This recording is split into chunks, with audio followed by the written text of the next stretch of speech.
ఇవాళ మా ప్రయాణాన్ని హైదరాబాద్ నుండి యాదగిరిగుట్టకి మొదలుపెట్టాం. యాదగిరిగుట్ట హైదరాబాద్ నుండి దాదాపుగా 60 కిలోమీటర్ల దూరంలో ఉంది. ఈ ఆలయానికి దాదాపుగా 1000 సంవత్సరాల చరిత్ర ఉంది. ఇప్పుడే మనం ఘట్కేసర్ దగ్గర ఉన్నటువంటి టోల్ గేట్ దగ్గర ఉన్నాం. ఆ తర్వాత వరంగల్ హైదరాబాద్ జాతీయ రహదారిలోకి వచ్చాము. బీబీ నగర్కి దగ్గరలో సువర్ణగిరి కొండపై ఉన్నటువంటి శ్రీ లక్ష్మీ వెంకటేశ్వర ఆలయం మనకు దూరం నుండి కనిపిస్తుంది. ఇది కూడా అతి పురాతనమైనటువంటి ఆలయం. ఇది కూడా దర్శించాల్సినటువంటి ఆలయం. ఈ యాదగిరి హైదరాబాద్ వరంగల్ నేషనల్ హైవే పైన భువనగిరికి అతి సమీపంలో ఉన్నది. నేషనల్ హైవే నుండి యాదగిరిగుట్ట పై వరకు చక్కటి రహదారులు నిర్మించడం జరిగింది. యాదగిరిగుట్ట పై వరకు 4 వరుసల రహదారి నిర్మించడం జరిగింది. ఈ రహదారి భక్తులకి చాలా సౌకర్యంగా ఉంది. అట్లనే యాదగిరిగుట్ట సమీపంలోకి వచ్చేటప్పటికి ఇక్కడ ఒక చెక్ పోస్ట్ ఏర్పాటు చేశారు. ఈ చెక్ పోస్ట్ దగ్గర యాదగిరిగుట్టను దర్శించుకోవడానికి వస్తున్న భక్తుల వెహికల్స్ అన్నింటినీ ఆపి ఏమైనా మద్యాన్ని సేవించారా లేకపోతే ఇతరత్ర ఏమైనా వెహికల్స్ లో ఉన్నాయేమో అని, నిషిద్ధ వస్తువులు ఏమైనా ఉన్నాయేమో పోలీసు వారు అన్ని వెహికల్స్ ని డ్రైవర్లని చెక్ చేయడం జరుగుతుంది. ఇప్పుడే మనం యాదగిరి గుట్ట సమీపంలో ఉన్నాం. ఇక్కడ దూరం నుండి మనకి ఆలయం కనిపిస్తుంది. ఇవాళ మంచి రోజు అవటం, అది కాకుండా శనివారం అవటం వల్ల భక్తుల తాకిడి చాలా ఎక్కువగా ఉంది. అందువల్ల కొండపైన వెహికల్స్ ని పార్క్ చేసుకునే స్థలం లేకపోవడం వల్ల కొండపైకి వెళ్తున్నటువంటి వెహికల్స్ అన్నింటినీ ఈ ఆలయానికి సంబంధించిన టోల్ గేట్ దగ్గర ఆపడం జరిగింది. అయితే కేసీఆర్ గారు గత 10 సంవత్సరాల నుండి యాదగిరిగుట్ట పైన స్పెషల్ ఫోకస్ పెట్టి ఈ ఆలయాన్ని అభివృద్ధి పరుస్తూ వస్తున్నారు. అయితే మనకి ఇదంతా కూడా ఇక్కడ చక్కగా కనిపిస్తుంది. చక్కటి ప్రహరీ నిర్మించారు. అట్లాగే మంచి డివైడర్లు నిర్మించి చక్కటి మొక్కలు నాటి ఈ ప్రాంతం అంతా చాలా అందంగా కనిపిస్తుంది. ఈ ఆలయం దిగువ ప్రాంతంలో ఇక్కడ ఒక చక్కటి సర్కిల్ నిర్మించారు. ఇక్కడ కూడా ఒక చిన్నపాటి గార్డెన్ ఏర్పాటు చేయడం జరిగింది. ఇది చూడటానికి చాలా అందంగా కనిపిస్తుంది. కొండకి ఇరువైపులా రహదారులు ఉన్నాయి. ఈ రహదారి గుండా పైకి వెళ్ళొచ్చు. కొండకి అటువైపున రహదారి ద్వారా మనం తిరిగి యాదగిరిగుట్ట చేరుకోవచ్చు. అయితే ఆర్టీసీ బస్సులు మాత్రం ఈ మార్గం ద్వారానే పైకి వెళ్ళి ఈ మార్గం ద్వారానే కిందకు వస్తున్నాయి. ఇక్కడ ఆర్టీసీ బస్సులను దేవస్థానం వాళ్ళు ఫ్రీగా ఏర్పాటు చేయడం జరిగింది. అంటే భక్తుల సౌకర్యార్థం ఆర్టీసీ బస్సులను కింద నుండి పైకి, పై నుండి కిందకి ఫ్రీగా ఏర్పాటు చేయడం జరిగింది. ఆర్టీసీ వారికి దేవస్థానం వాళ్ళు డబ్బులు చెల్లిస్తారు కాబట్టి ప్రయాణికులంతా భక్తులందరూ కూడా ఈ బస్ సౌకర్యాన్ని ఎటువంటి సంకోచం లేకుండా ఉపయోగించుకోవచ్చు. ఇక్కడ వేడి, ఉక్కపోత చాలా ఎక్కువగా ఉన్నాయి. అందువల్ల ఇక్కడ వెయిట్ చేయడం అనేది చాలా ఇబ్బందికరంగా ఉంది. ముసలి వాళ్ళు, పిల్లలు చాలా ఇబ్బంది పడుతున్నారు. ఇక్కడ తాగడానికి సరైనటువంటి వాటర్ కూడా దొరకడం లేదు. ఇది చాలా ఇబ్బందికరంగా ఉంది. గమనించినట్లయితే అభివృద్ధి పనులు చాలా చక్కగా జరుగుతున్నాయి. ఇంకా ఇక్కడ దూరంగా గమనించినట్లయితే ఒక షెడ్ ఏర్పాటు చేయడం జరిగింది.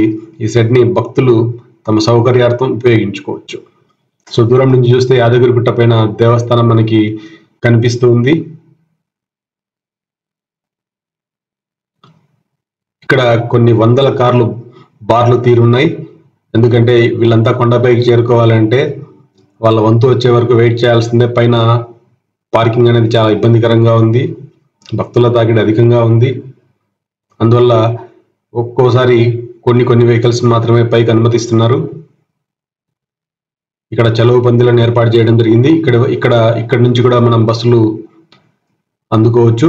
ఇక్కడ ఓపిక లేని ప్రయాణికులు కార్లు దిగి బస్సుల్లో వెళ్ళటానికి నిశ్చయించుకొని బస్సు ఎక్కడానికి వెళ్తున్నారు.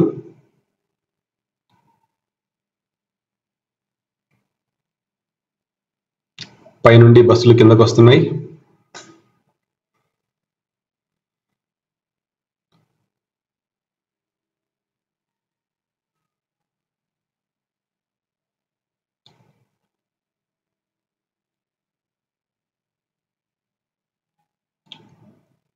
అయితే ఈ ఆలయానికి సమీపంలో దేవస్థానం వాళ్ళు ఏర్పాటు చేసినటువంటి ఒక చిన్న టోల్ గేట్ అయితే ఉంది. ఇక్కడ మన వెహికల్ కి దాదాపుగా 500 రూపాయలు చెల్లించి మనం కొండపైకి వెళ్లాల్సి వస్తుంది. ఇక్కడ ఒక పోలీస్ అధికారి తన విధులు నిర్వర్తిస్తున్నారు. అంటే అన్ని వెహికల్స్ ఒకేసారి పైకి పంపకుండా పైన ఎన్ని స్లాట్స్ అయితే ఖాళీ అవుతాయో అన్ని వెహికల్స్ మాత్రమే కింద నుండి పైకి అనుమతిస్తున్నారు. అయితే ఈ పోలీస్ అధికారి ఎట్లాంటి ఆచ్ఛాదన లేకుండా దాదాపుగా 42 డిగ్రీల ఎండలో తన విధులు నిర్వర్తిస్తున్నారు. ఎటువంటి అలుపు సలుపు లేకుండా తన విధులను నిర్వర్తిస్తున్నారు. ఈ అధికారి చాలా చక్కగా మాట్లాడుతున్నాడు. అడిగిన విషయాలను ఎట్లాంటి విసుగు చెందకుండా చక్కటి సమాధానాలు ఇస్తున్నారు. అయితే కొండ క్రింద ఇక్కడ మనం గమనించినట్లయితే కొన్ని టాయిలెట్స్ కనిపిస్తున్నాయి. అట్లానే ఇక్కడ ఒక వసతి గృహం కూడా ఉంది. ఇక్కడ 500 రూపాయలు చెల్లించి మా ప్రయాణాన్ని పైకి మొదలు పెట్టాం. ఈ 500 రూపాయలు దేనికి అని అడిగితే దేవస్థానం అధికారులు చెప్పిన మాట ఏంటంటే, ఇక్కడ మనం చెల్లిస్తున్నటువంటి ఈ డబ్బుల్ని దేవస్థానం వాళ్ళు తిరిగి ఆర్టీసీ డిపార్ట్మెంట్కి చెల్లిస్తారు. ఎందుకంటే ఆర్టీసీ డిపార్ట్మెంట్లు భక్తుల నుండి ఎట్లాంటి ఛార్జెస్ ని వసూలు చేయడం లేదు. ఇక్కడ మన పర్సనల్ వెహికల్స్ కి చెల్లించినటువంటి ఈ డబ్బుల్ని వాళ్ళు ఆర్టీసీ అధికారులకు చెల్లిస్తారు. కాబట్టి ఇది ఒక విధంగా ఆలోచిస్తే మంచి ప్రయత్నమే అని చెప్పొచ్చు. ఎందుకంటే సామాన్య భక్తులకి ఈ విధంగా ఉచిత ప్రయాణం కల్పించడం అనేది మంచిది. లేకపోతే ఆటోలకి లేకపోతే ఇతర వాటికి మనం అధికంగా డబ్బులు చెల్లించాల్సి వస్తుంది. ఇది మధ్యతరగతి లేదా దిగువ మధ్యతరగతి వాళ్ళకి చాలా ఇబ్బందికరంగా ఉంటుంది. ఇక్కడ మనం గమనించినట్లయితే చిన్నపాటి ఘాట్ రోడ్ ఇక్కడ మనకు కనిపిస్తుంది. అయితే అంత పెద్ద మలుపులు ఏమీ లేవు. కాకపోతే కొంచెం జాగ్రత్తగా ప్రయాణించాల్సి వస్తుంది. ఎందుకంటే ఆర్టీసీ బస్సులు పైకి వెళ్ళటం కిందకి రావడానికి ఈ మార్గాన్ని ఉపయోగించుకుంటుంటాయి. పైన ఆకాశం చాలా నిర్మలంగా చాలా అందంగా కనిపిస్తుంది.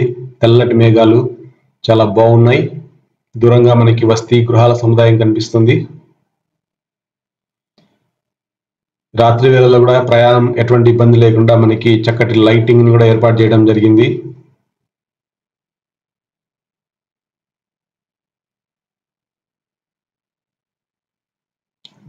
మనం ఆలయ ప్రాంగణానికి దగ్గరలో ఉన్నాం.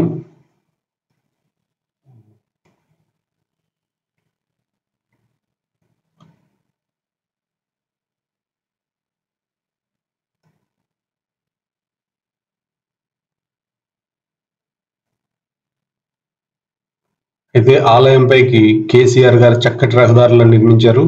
ప్రయాణికులకి ఎటువంటి అసౌకర్యానికి గురి కాకుండా మనం యాదగిరిగుట్టను చేరుకోవచ్చు.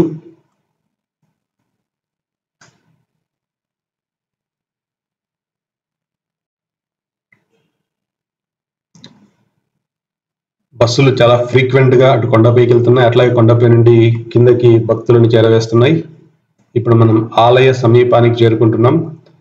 మనకి దూరంగా గమనించినట్లయితే ఆలయ ప్రహరీ గోడలు కనిపిస్తున్నాయి. అట్లాగే ఆలయ ప్రాంగణంలోకి ఎంటర్ అవ్వాల్సినటువంటి ముఖద్వారం కూడా మనకి ఇక్కడ కనిపిస్తుంది. ఇప్పుడు మనం ఈ ముఖద్వారం ద్వారా లోపలికి అడుగు పెడుతున్నాం. ఇదంతా ఆర్టీసీ బస్ స్టేషన్. అయితే ఆర్టీసీ బస్సులు ఇక్కడ ఈ ప్రయాణ ప్రాంగణాన్ని ఉపయోగించుకోవడం లేదు. కేవలం బస్సులు పైకి వస్తాయి, ప్రయాణికులు దించి మళ్ళీ తిరిగి ఎక్కించుకొని కిందకి వెళ్ళిపోతున్నాయి. ప్రస్తుతం ఈ ప్రాంతాన్ని అంతా కూడా 4 వీలర్స్ కి పార్కింగ్ ప్లేస్ గా ఉపయోగించుకుంటున్నాం. ఇక్కడ ఎక్కడా కూడా పార్కింగ్ అనేది మనకి సరిగ్గా అవైలబుల్ కావటం లేదు. ఈ బిల్డింగ్ నుండి మనం లోపలికి ఉచిత దర్శనానికి వెళ్ళొచ్చు. కొండపై నుంచి చూస్తే క్రింద అంతా ఈ విధంగా చాలా చక్కగా కనిపిస్తుంది. పైన పార్కింగ్ లేకపోవడం వల్ల వెహికల్స్ అన్నింటినీ కింద పార్క్ చేసి భక్తులందరూ కూడా ఆర్టీసీ బస్సుల ద్వారా పైకి వస్తున్నారు. ఈ కొండ చుట్టూ కూడా చిన్న చిన్న కొండలు ఉన్నాయి. చూడటానికి చాలా అందంగా అనిపిస్తుంది. ఈ ఆలయాన్ని దర్శించుకోవటానికి సెప్టెంబర్ నుండి ఫిబ్రవరి వరకు మంచి సమయం. ఎండాకాలం కొంచెం ఇబ్బందికరంగా ఉంటుంది. ఎందుకంటే అధిక వేడి వల్ల ఇక్కడ కొంత ఉక్కపోత ఉంటుంది. అట్లానే కొంత ఇబ్బందికరంగా కూడా ఉంటుంది. అందువల్ల ఈ ప్రాంతాన్ని సెప్టెంబర్ నుండి ఫిబ్రవరి వరకు మధ్యలో దర్శించుకోవడానికి చాలా అనుకూలంగా ఉంటుంది.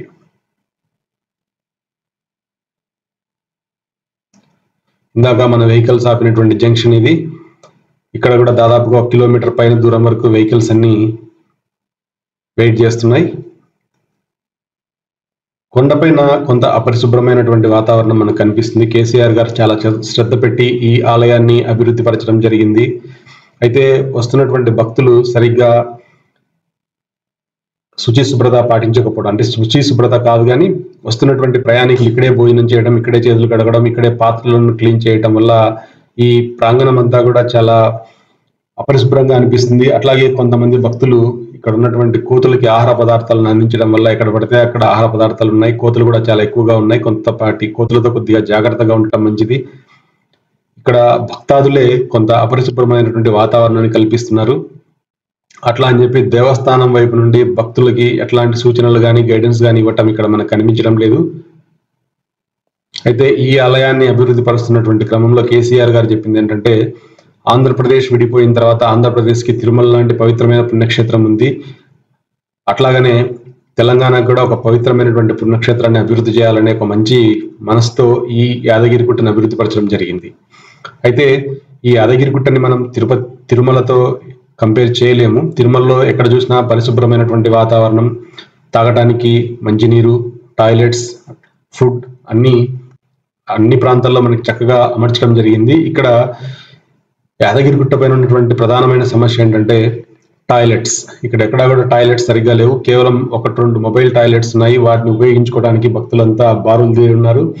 అట్లాగే ఇక్కడ దివీస్ ల్యాబొరేటరీస్ వాళ్ళు భక్తుల కోసం మంచినీటి సౌకర్యాన్ని కల్పించారు, అంటే ఫిల్టర్ వాటర్ ని కల్పించారు. అయితే ఈ ప్రాంతం అంతా, అంటే ఈ ఫిల్టర్స్ దగ్గర అంతా కూడా చాలా అపరిశుభ్రంగా ఉంది. అక్కడే భక్తులు చేతులు కడగడం, అక్కడే పాత్రలను కడగడం వల్ల ఈ ప్రాంతం ఏమాత్రం తాగడానికి అనుకూలంగా లేదు. కాబట్టి సామాన్య భక్తులు ఇక్కడ మంచినీళ్ళను కూడా కొనాల్సినటువంటి పరిస్థితి ఉంది. ఇది కొంత పాలక మండలి సభ్యులు కొంత ఆలోచించి సరైనటువంటి చర్యలు తీసుకుంటే మంచిది. ఇప్పుడు మనం గమనిస్తున్నది విఐపీల గెస్ట్ హౌస్. ఇక్కడ విఐపీలు వస్తే గెస్ట్ హౌస్ లోనే ఉంటారు. ఈ గెస్ట్ హౌస్ కి ముందు చక్కటి గార్డెన్ కూడా డెవలప్ చేయడం జరిగింది. ఆలయ ప్రాంగణానికి కొన్ని చిత్రాలను చిత్రీకరించడం జరిగింది. ఆ పైన మనకి ఆలయం ఉంటుంది. ఇటువైపు మనం గార్డెన్ ని చూడొచ్చు. ఇక్కడ విఐపీలు వచ్చినప్పుడు ఇక్కడే స్టే చేస్తారు. అయితే ఇవాళ పైన పార్కింగ్ సరిపోకపోవడం వల్ల సామాన్య భక్తులు కూడా తమ వెహికల్స్ ని ఇక్కడే పార్క్ చేసుకోవడం జరిగింది. అయితే ఈ గార్డెన్ లో కూడా భక్తులు కూర్చొని భోజనం చేస్తూ అక్కడే చేతులు కడుగుతూ కొంత అపరిశుభ్రతకు ఇక్కడే భోజనం చేస్తున్నారు, అక్కడే చేతులు కడుగుతున్నారు. అందువల్ల ఈ గార్డెన్ లో కూడా కొంత అపరిశుభ్రతగా కనిపిస్తోంది. అయితే ఇక్కడ ఉన్నటువంటి ఉద్యోగస్తులు కానీ వాలంటీర్లు కానీ ఎవరు కూడా భక్తులను వారించడం కానీ లేకపోతే అట్లీస్ట్ సూచనలు కానీ ఇవ్వడం కానీ జరగటం లేదు. ఇక్కడ కొద్దిగా ఆలయ అధికారులు కొంత జాగ్రత్త వహిస్తే మంచిది.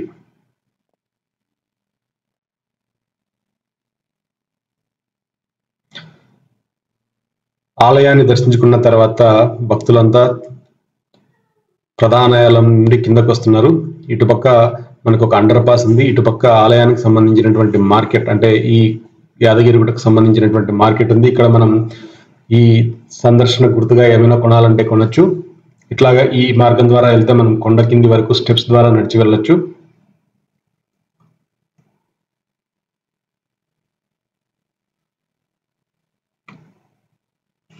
సో ఇక్కడ నుండి మనం గమనించినట్లయితే ఇక్కడ మనకి 3 హెలీప్యాడ్స్ కనిపిస్తున్నాయి. ఎవరైనా విఐపీలు వస్తే ఈ హెలీప్యాడ్ లో దిగి వెహికల్ ద్వారా కొండపైకి చేరుకోవచ్చు. ఈ కొండపైనే మనకి క్షేత్రపాలకుడైనటువంటి ఆంజనేయ స్వామి ఆలయం ఉంది. అట్లానే ఇక్కడ ఉన్నటువంటి లక్ష్మీ నరసింహ స్వామి ఆలయం కంటే ముందు వెలిసినటువంటి ఒక శివాలయం కూడా ఇక్కడే ఉంది. అంటే ప్రధాన ఆలయాన్ని దర్శించుకున్న తర్వాత మొదటగా మనం శివాలయాన్ని దర్శించుకోవచ్చు. ఆ తర్వాత ఆంజనేయ స్వామి ఆలయాన్ని కూడా దర్శించుకొని మనం బయటకు రావచ్చు. అయితే ఇక్కడ ఆలయ ప్రాంగణంలో ఎక్కువ షాపులు అయితే లేవు, చాలా తక్కువ షాపులే ఉన్నాయి. ఎక్కడ పడితే అక్కడ తినుబండారాలు కూడా అమ్ముతున్నారు.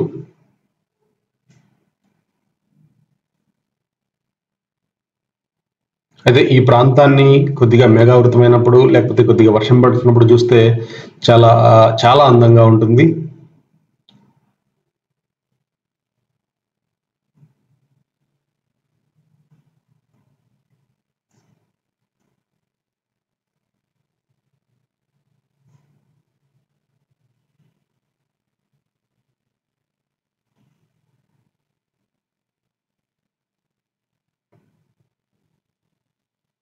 దూరంగా మనకి ప్రైవేట్ యాత్రా గృహాలు మనకు కనిపిస్తున్నాయి.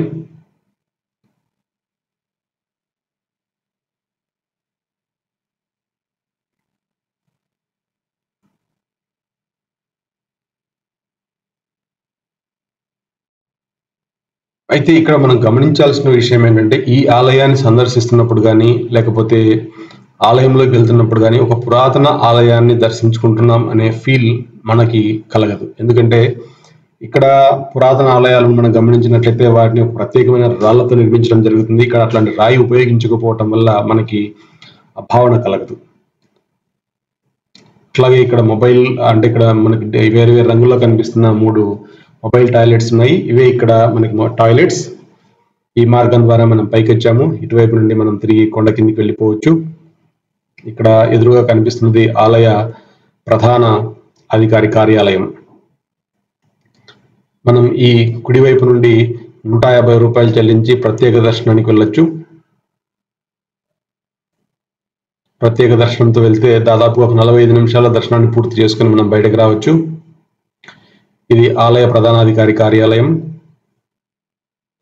ఇదంతా ఆర్టీసీ బస్ స్టేషన్, దేవస్థానం వాళ్ళు ఏర్పాటు చేసిన ఆర్టీసీ బస్ స్టేషన్. ప్రస్తుతం మనం పార్కింగ్ కి వాడుతున్నారు, అంటే ప్రైవేట్ వెహికల్స్ పార్కింగ్ కి వాడుతున్నారు. ఇక్కడ బస్ స్టేషన్ మాత్రం చాలా బాగుంది. అయితే సౌకర్యాలను మరింత అభివృద్ధి పరిస్తే ఇంకా బాగుంటుంది. అయితే ఆలయ ప్రాంగణంలో మనం గమనించినట్లయితే ఆలయ అధికారులు ఉచిత భోజనానికి డొనేషన్స్ ఇవ్వని అడుగుతున్నారు, డొనేషన్స్ కూడా ఇస్తున్నారు. మరి అయితే ఇక్కడ ఎక్కడ ఉచిత భోజనాలు ఏర్పాటు చేసినట్లుగా మనకు కనిపించడం లేదు. తిరుమలలో అయితే ఎక్కడ చూసినా మనకి ఉచిత అన్నదాన ప్రసాదం పెడుతుంటారు. ఇక్కడ మనకి అట్లాంటి సౌకర్యం మరి కనిపించలేదు, ఎక్కడైనా ఉందేమో నాకు తెలీదు. ఇక్కడ మనం దర్శనానంతరం ఆలయం నుండి బయటకు వస్తున్నాం. ఇట్లా మన ఎడవైపు చూసినట్లయితే ఇక్కడ మనం ఆలయానికి సంబంధించినటువంటి ప్రసాదాలను కొనుగోలు చేయొచ్చు. ఇటు కుడివైపు చూసినట్లయితే మనం ఇక్కడ అతి పురాతనమైనటువంటి శివాలయాన్ని దర్శించుకోవచ్చు. ఈ మెట్లు దిగి కిందకి వెళ్ళిపోతే మనం ఆలయం బయటకి, అంటే మన కార్ పార్క్ చేసుకున్న దగ్గరికి వెళ్ళిపోవచ్చు. అయితే కేసీఆర్ గారు ఆయనకు ఉన్నటువంటి ఈ అభిరుచితో ఆలయాన్ని చాలా చక్కగా అభివృద్ధి చేయడం జరిగింది. అయితే ఇక్కడ కాంట్రాక్టర్ల డొల్లతనం మనకి అక్కడక్కడ బయటపడుతుంది. అంటే ఆలయాన్ని చాలా అంటే ఈ మధ్య అభివృద్ధి పరిచారు, అయినా కూడా ఆలయంలో అక్కడక్కడ నీళ్లు ఊరుస్తున్నట్లుగా కనిపిస్తుంది. అక్కడక్కడ కింద ఉన్నటువంటి ఫ్లోర్ కొంత పైకి కిందికి ఉంది, అంటే కొంత డొల్ల అనేది మనకి కనిపిస్తుంది. అంటే కేసీఆర్ గారు ప్రతినిత్యం ఇక్కడే ఉండి ఈ ఆలయ అభివృద్ధి పనులను పర్యవేక్షించలేరు, కాంట్రాక్టర్లను నమ్మి ఆయన వదిలేశారు. అయితే కాంట్రాక్టర్లు సరైన శ్రద్ధ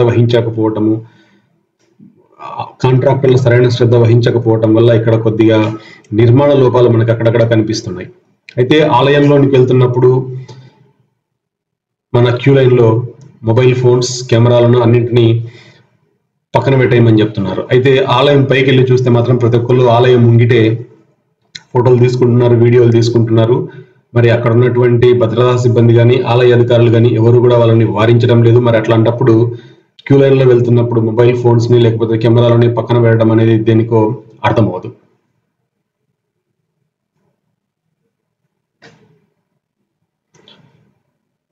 సో ఇక్కడంతా కూడా కార్లను పార్క్ చేయడం జరిగింది. ఇప్పుడు మన ఆలయంలో శివాలయాన్ని కూడా దర్శించుకొని మనం మా కారు వద్దకు వస్తున్నాం.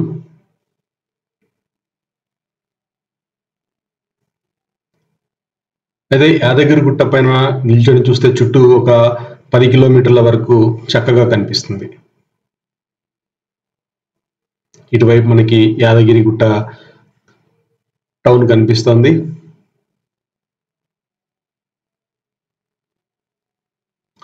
ఇది ఇంకోవైపు యాదగిరిగుట్టకి ఇంకోవైపు ఉన్నటువంటి రహదారి. ఈ రహదారి ద్వారా మనం కిందకి వెళ్ళిపోవచ్చు.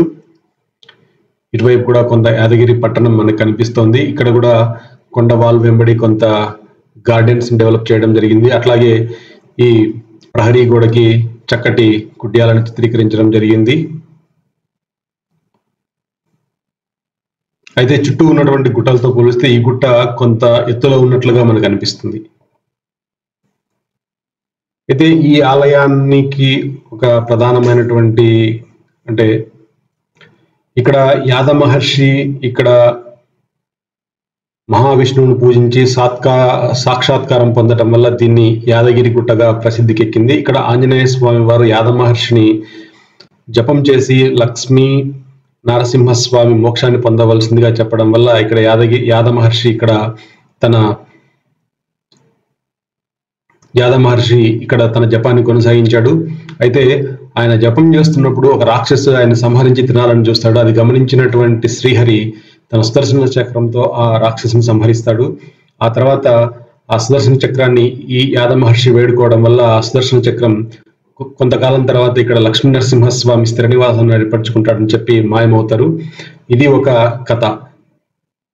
ప్రాచుర్యంలో ఉన్నటువంటి ఇంకో కథ ఏంటంటే అహోబిల క్షేత్రం నందు లక్ష్మీ నరసింహస్వామి ఉక్కు స్తంభం నుంచి బయటకు వచ్చి హిరణ్యకశిపుని సంహరించిన తర్వాత ఉగ్ర రూపంలో ఉంటాడు. అది చూసి భయపడినటువంటి దేవతలంతా కూడా మహాలక్ష్మిని వేడుకోవడం వల్ల ఆ మహాలక్ష్మి ఉగ్ర రూపంలో ఉండటం వల్ల ఇక్కడ స్థిర నివాసం వీలు కాదు. అందువల్ల ఇక్కడికి కొద్ది దూరంలో ఉన్నటువంటి యాదగిరిగుట్టలో స్థిర నివాసాన్ని ఏర్పరచుకుంటామని చెప్పడంతో బ్రహ్మాది దేవతలంతా కూడా అంటే ప్రహ్లాదుడితో సహా బ్రహ్మాది దేవతలంతా కూడా ఈ యాదగిరిగుట్ట క్షేత్రానికి వచ్చి లక్ష్మీ నరసింహస్వామిని సేవించుకున్నారని ప్రతీతి. అయితే ఇక్కడ యాద మహర్షి సాక్షాత్కారం పొందినటువంటి ఆలయం యాదగిరిగుట్టకి కింద ఉన్నటువంటి ఇంకో లక్ష్మీ నరసింహస్వామి ఆలయం. ఇక్కడ 2 లక్ష్మీ నరసింహస్వామి ఆలయాలు ఉన్నాయి. ఒకటి కొండకి పైన ఉంటుంది, ఇంకోటి కొండ కింద ఉంటుంది. కొండ కింద ఉన్నటువంటి ఆలయంలోనే ఈ యాద మహర్షి సాక్షాత్కారం పొందినట్లుగా మనకి తెలుస్తోంది. కొండపైకి రావడానికి దాదాపు 70 మెట్లు కూడా ఉన్నాయి. మెట్ల మార్గం ద్వారా కూడా కొండపైకి చేరుకోవచ్చు. ఇక్కడ మనకి కొండ కిందకి వెళ్ళడానికి రహదారి. ఇప్పుడు మా ప్రయాణాన్ని కొండ క్రిందికి మొదలు పెడుతున్నాం.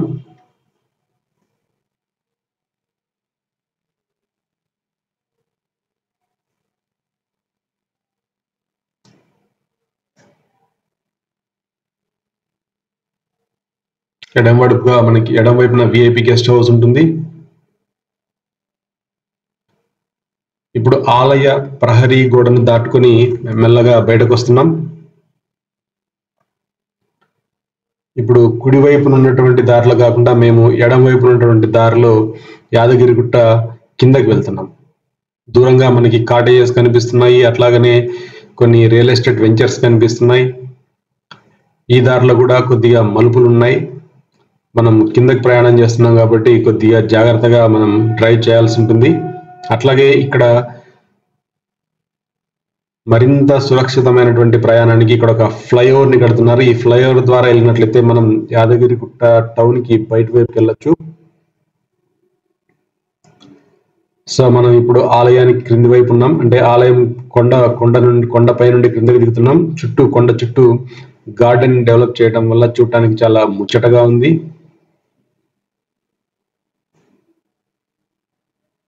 ఇక్కడ కూడా చిన్న చిన్న మలుపులు ఉన్నాయి. కొంత ప్రయాణాన్ని జాగ్రత్తగా చేయాల్సి ఉంటుంది.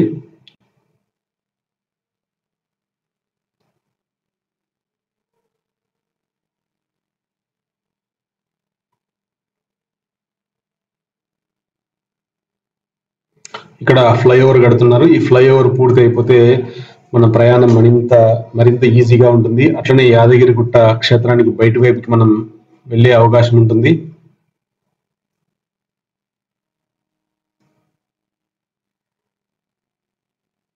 ఇక్కడ చక్కటి గార్డెన్ ని మనం గమనించవచ్చు.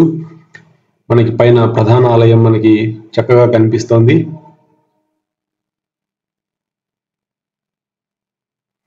చుట్టూ ఆకుపచ్చగా ఉన్నటువంటి చెట్లు కావచ్చు, గార్డెన్ కావచ్చు, చూడడానికి చాలా అందంగా అనిపిస్తుంది. మనం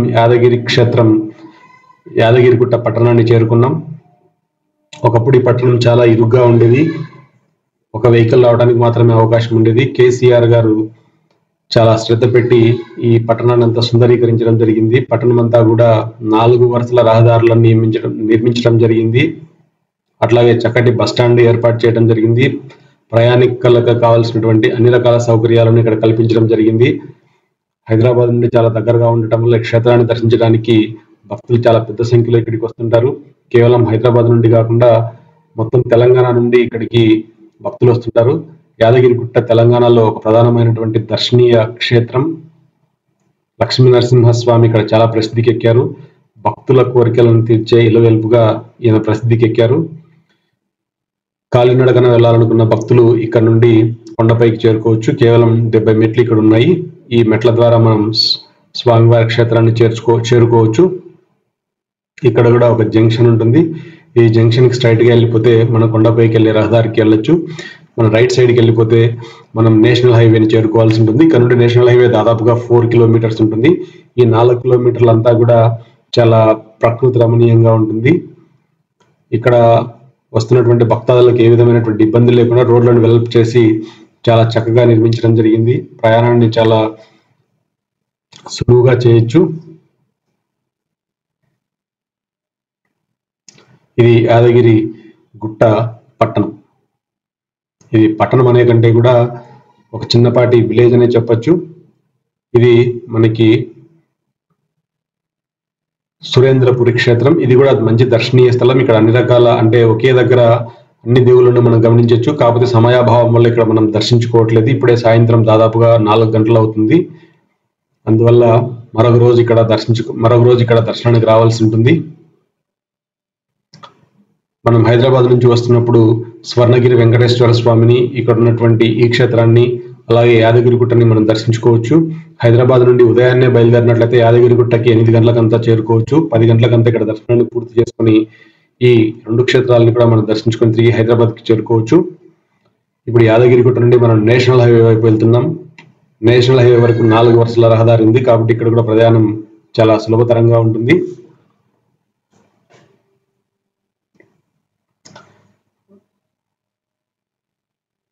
యాదగిరిగుట్ట నుండి హైదరాబాద్, భువనగిరి, అటు వరంగల్కి చక్కటి బస్ సౌకర్యం ఉంది. అట్లాగనే భువనగిరి వరకు మనకి రైలు మార్గం కూడా ఉంది.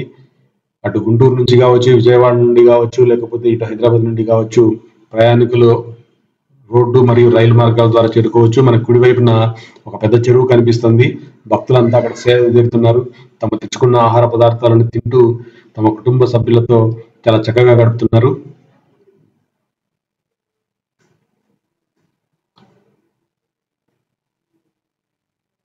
అయితే ఇక్కడ కేసీఆర్ గారికి ఆయనకు ఉన్నటువంటి టేస్ట్ ని మనం అభినందించాల్సి ఉంటుంది. అంటే ఈ క్షేత్రాన్ని ఎలా నిర్మించాలనుకున్నారో అలానే నిర్మించారు. అందులో అయితే ఎంత మాత్రం సందేహం లేదు. కాకపోతే నిర్మాణంలో మరింత క్వాలిటీ పాటించినట్లయితే ఇంకొంచెం బాగుండేది అనిపిస్తుంది. అయితే ఇక్కడ మరికొంత పరిశుభ్రతను పాటించాల్సి ఉంటుంది. అట్లాగే భక్తుల సౌకర్యార్థం మరిన్ని టాయిలెట్స్ ని, అట్లాగే తాగునీటి వస్తువులను కల్పించడం మర్చిపోవద్దు.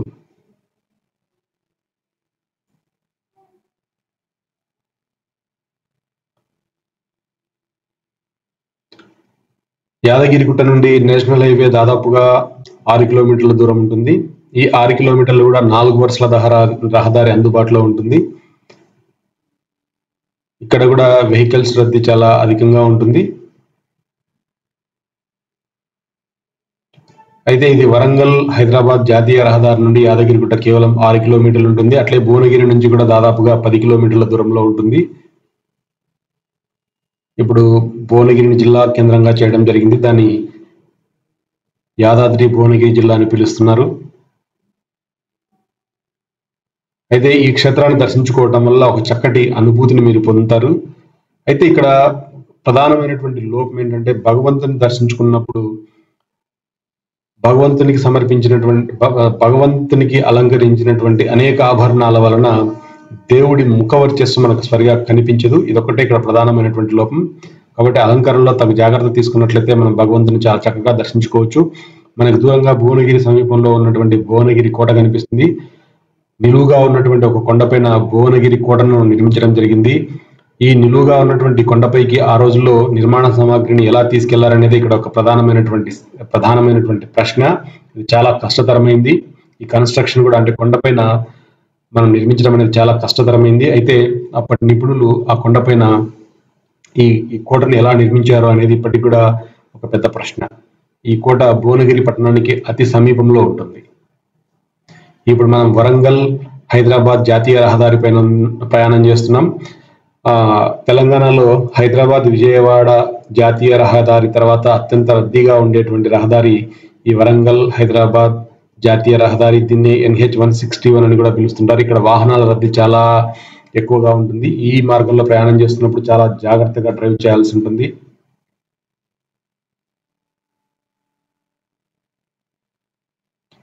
అయితే ఇక్కడ కొంతమంది డ్రైవర్లు ఎట్లాంటి రూల్స్ పాటించడం లేదు. ఒక లేన్ నుండి ఇంకో లేన్కి మారిపోతున్నారు. కాబట్టి డ్రైవ్ చేస్తున్నప్పుడు మనం చాలా జాగ్రత్తగా డ్రైవ్ చేయాల్సి ఉంటుంది. మనం ఇప్పుడు భువనగిరి పట్టణానికి చాలా సమీపంలో ఉన్నాం. మనం భువనగిరి పట్టణానికి సంబంధించిన బైపాస్ రోడ్లో వెళ్తున్నాం.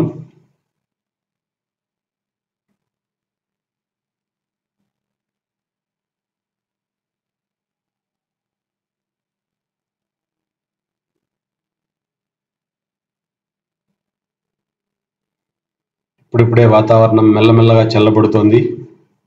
మెల్లమెల్లగా మేఘావృతం అవుతోంది. దూరంగా మనకి భువనగిరి పట్టణం కనిపిస్తోంది.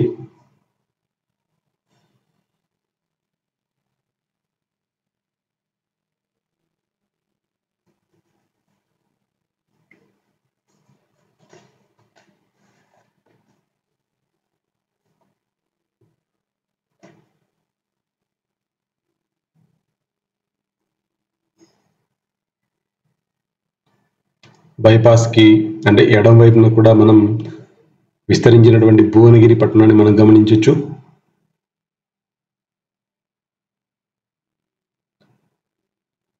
బీబీనగర్ కి సమీపంలో మనం ఆల్ ఇండియా మెడికల్ సైన్సెస్ ని కూడా మనం గమనించవచ్చు. అంటే రాష్ట్ర విభజన సమయంలో కేంద్ర ప్రభుత్వం ఆంధ్రప్రదేశ్ కి అట్లాగే తెలంగాణకి ఒక్కో ఎయిమ్స్ ని కేటాయించడం జరిగింది. ఆంధ్రప్రదేశ్ కి సంబంధించిన ఎయిమ్స్ గుంటూరు సమీపంలో ఉంది. అట్లాగే తెలంగాణకు సంబంధించిన ఎయిమ్స్ బీబీనగర్ కి సమీపంలో ఏర్పాటు చేయడం జరిగింది. హైదరాబాద్ నుండి యాదగిరిగుట్టకి మొదలు పెట్టాం. సో ఇక్కడికి కూడా మనకి భువనగిరి కోట కనిపిస్తోంది. కిలోమీటర్ల దూరంలో ఉంది. ఈ ఆలయానికి దాదాపుగా 1000 సంవత్సరాల చరిత్ర ఉంది. ఇప్పుడే మనం గట్కేసర్ దగ్గర ఉన్నటువంటి టోల్ గేట్ దగ్గర అయితే ఇక్కడ ఆర్టీసీ బస్ లో ప్రయాణం చేసినా కూడా పెద్దగా సమయం తీసుకోకపోవచ్చు. ఎందుకంటే హైదరాబాద్ నుండి కేవలం 60 కిలోమీటర్ల దూరంలో ఉంది. గట్కేసర్ నుండి దాదాపుగా గంట సమయంలో ఇక్కడికి మనం చేరుకోవచ్చు. అట్లాగే హైదరాబాద్ నుండి వరంగల్ వెళ్తున్న ఏదైనా ట్రైన్ ఎక్కి మనం భువనగిరిలో దిగి అక్కడ నుండి ఆర్టీసీ బస్ ఎక్కి మనం యాదగిరిగుట్ట క్షేత్రాన్ని చేరుకోవచ్చు. అట్లాగే విజయవాడ నుంచి వస్తున్న వాళ్ళు కూడా అటు కాజీపేట, వరంగల్, ఆ తర్వాత భువనగిరి చేరి ఇక్కడ నుండి మనం యాదగిరిగుట్ట చేరుకోవచ్చు. యాదగిరిగుట్ట పై వరకు చక్కటి రహదారులు నిర్మించడం జరిగింది. ఇక్కడ మనకి దూరంగా సువర్ణగిరి వెంకటేశ్వర స్వామి ఆలయం కనిపిస్తుంది. దాదాపుగా ఇప్పుడు సమయం 5 గంటలు అవుతుంది. సో సమయాభావం వల్ల మేము ఇక్కడ సువర్ణగిరి వెంకటేశ్వర స్వామిని దర్శించుకోలేకపోతున్నాం. మరోసారి ఈ ఆలయాన్ని కూడా దర్శించుకోవాల్సి ఉంటుంది. వెహికల్స్ అన్నింటినీ ఆపి ఏమైనా మద్యాన్ని సేవించారా లేకపోతే ఇతరత్ర ఏమైనా వెహికల్స్ లో ఉన్నాయేమో అని, నిషిద్ధ వస్తువులు ఏమైనా ఉన్నాయేమని పోలీసు వాతావరణం మెల్లమెల్లగా మబ్బులు కమ్ముకుంటుంది. కొద్దిగా చల్లగాలి ఇస్తుంది. యాదగిరి గుట్ట సమీపంలో ఉన్నాం. ఇక్కడ అంటే వర్షం పడే సూచనలు మనకి బాగా కనిపిస్తున్నాయి. వర్షం మొదలైంది, జల్లులు పడుతున్నాయి. అది కాకుండా చల్లటి గాలి వీస్తోంది. చాలా ఎక్కువగా ఉంది. అందువల్ల కొండపైన అయితే ఏ వెహికల్ కూడా స్పీడ్ తగ్గించడం లేదు. అందరూ కూడా మంచి స్పీడ్ లోనే డ్రైవ్ చేస్తున్నారు. ఈ ఆలయానికి సంబంధించిన టోల్ గేట్ దగ్గర ఆపడం జరిగింది. ఇప్పుడు బీబీ నగర్ క్రాస్ చేస్తున్నాం. ఇంకొక 20 మినిట్స్ లో మనం గట్కేసరి చేరుకోవచ్చు. ఆ తర్వాత రింగ్ రోడ్డు పై నుండి మనం మన గమ్యస్థానాన్ని చేరుకోవాల్సి ఉంటుంది. అభివృద్ధి పరుస్తూ వస్తున్నారు. అయితే మనకి ఇదంతా కూడా ఇక్కడ చక్కగా కనిపిస్తుంది. సో వర్షం మంచి జోరుగా పడుతుంది. అట్లాగే మంచి డివైడర్లు నిర్మించి చక్కటి మొక్కలు నాటి ఈ ప్రాంతం అంతా చాలా అందంగా కనిపిస్తుంది. మేఘాలు దట్టంగా అలుముకున్నాయి. మంచి వర్షం పడుతుంది. ఒక చక్కటి సర్కిల్ నిర్మించారు. ఇక్కడ కూడా ఒక చిన్నపాటి గార్డెన్ ఏర్పాటు చేయడం జరిగింది. ఇది చూడటానికి చాలా అందంగా కనిపిస్తుంది. కొండకి ఇరువైపులా రహదారులు ఉన్నాయి. ఈ రహదారి గుండా పైకి వెళ్ళొచ్చు. అయితే వాతావరణం చల్లగా ఉండి పైన మేఘాలుండి వర్షం పడుతున్నప్పుడు డ్రైవ్ చేయడం అనేది ఒక అనిర్వచనీయమైన అనుభూతిని కలుగజేస్తుంది. అయితే చాలా జాగ్రత్తగా డ్రైవ్ చేయాల్సి ఉంటుంది. ఇక్కడ ఆర్టీసీ బస్సులను దేవస్థానం వాళ్ళు ఫ్రీగా ఏర్పాటు చేయడం జరిగింది. అంటే భక్తులు ఏ వెహికల్ కూడా స్పీడ్ తగ్గించడం లేదు. అందరు డ్రైవర్లు కూడా మంచి స్పీడ్ తోనే ఇక్కడ డ్రైవ్ చేస్తున్నారు. ఫ్రీగా ఏర్పాటు చేయడం జరిగింది. ఆర్టీసీ ఈవెన్ 2 వీలర్స్ వాళ్ళు కూడా రోడ్డు మధ్యలో వెళ్తున్నారు. ఇది చాలా ప్రమాదకరం. 2 వీలర్స్ లో వెళ్తున్న వాళ్ళు మార్జిన్ కి బయట వైపు వెళ్తే మంచిది. కానీ 2 వీలర్ నడిపే వాళ్ళు కూడా మధ్య రోడ్ లో వెళ్తున్నారు. ఇది చాలా ప్రమాదకరమైనటువంటి ప్రయాణం. అందువల్ల అట్లాగే నేషనల్ హైవేల మీద ప్రయాణం చేస్తున్నప్పుడు 2 వీలర్స్ నడిపే వాళ్ళు హెల్మెట్ పెట్టుకోవడం చాలా మంచిది. హెల్మెట్ పెట్టుకోవడం వల్ల మన ప్రాణాలని కాపాడుకునే అవకాశం ఉంటుంది. తలకు గాయం తగలకుండా మనం బయటపడచ్చు. గమనించినట్లయితే అభివృద్ధి పనులు చాలా చక్కగా జరుగుతున్నాయి. ఇంకా అయితే వర్షం క్రమక్రమంగా పెరుగుతోంది. ఈ సెట్ ని భక్తులు ఒక్కసారిగా టెంపరేచర్ తగ్గిపోవటం వల్ల కార్లో కూడా ఏసీ వల్ల చలేస్తుంది. ఇప్పుడే గట్కేసర్ నుండి ఔటర్ రింగ్ రోడ్డు పైకి చేరుకున్నాం. ఔటర్ రింగ్ రోడ్డు పైన కూడా జోరుగా వర్షం పడుతోంది.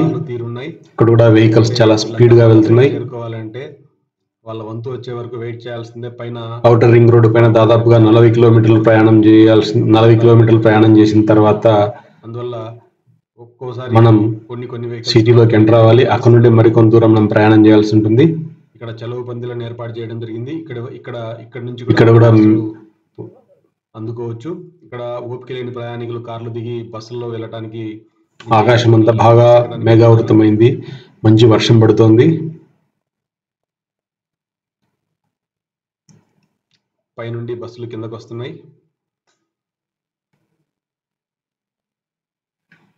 సో ఇక్కడ కూడా national highway authority of India అధికారులు డివైడర్ మధ్యలో చక్కటి మొక్కలను నాటడం వల్ల చాలా అందంగా కనిపిస్తుంది.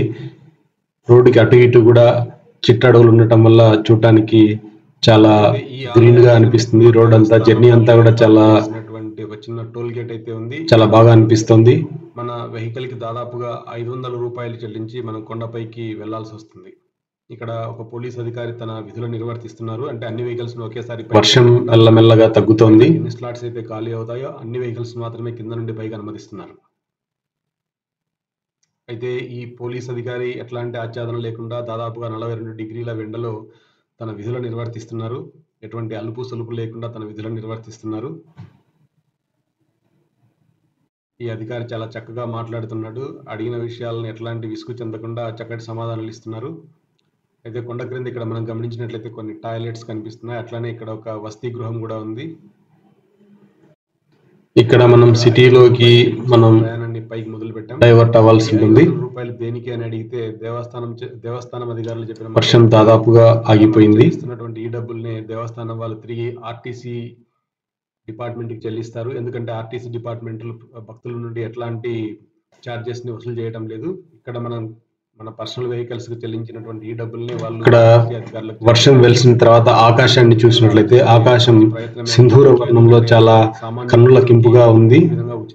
చూస్తుంటే ఎక్కడో వేరే లోకంలో ఉన్నట్లుగా అనిపిస్తుంది. ఆటోలకి లేకపోతే ఇతర వాటికి మనం ఒకవైపు దట్టమైన మేఘాలు, మరోవైపు సూర్యకిరణాలు, ఇంకోవైపు సింధూర వర్ణంలో ఉన్నటువంటి ఆకాశం చూడటానికి చాలా చాలా ముచ్చటగా ఉంది అనిపిస్తుంది.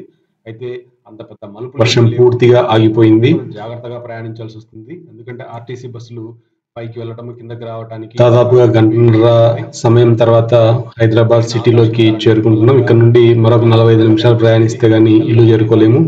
చాలా బాగున్నాయి. పైన ఇంకా దట్టమైనటువంటి మేఘాలు ఉన్నాయి. చాలా సముదాయం కనిపిస్తుంది. ఆకాశం ఇప్పుడు మరింత సుందరంగా కనిపిస్తోంది. మనకి చక్కటి లైటింగ్ కూడా ఏర్పాటు చేయడం జరిగింది.